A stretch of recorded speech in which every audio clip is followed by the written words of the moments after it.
নমস্কার। Negative energy দয়া করে ধরে রাখবেন না।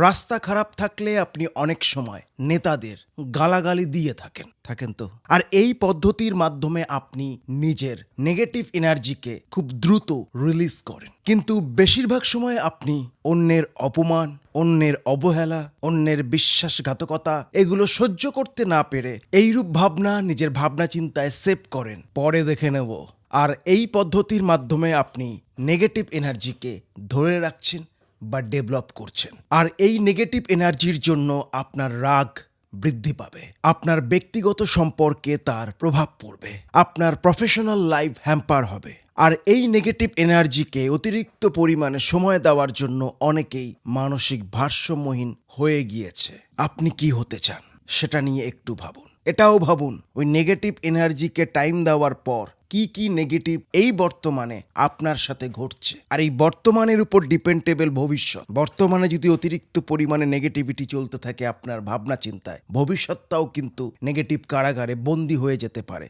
তাই এখন থেকে, এই মুহূর্ত থেকে নেগেটিভ এনার্জিকে খুব দ্রুত রিলিজ করুন, ক্ষমা করতে শিখুন, আর নতুন করে শুরু করুন। যা হওয়ার হয়ে গিয়েছে। এই নেগেটিভ এনার্জি নিয়ে অতিরিক্ত ভাবলে আরো খারাপ কিছু হতে পারে। আমি মনোরোগ বিশেষজ্ঞ নই। নিজের ভাবনা চিন্তার খেয়াল রাখবেন।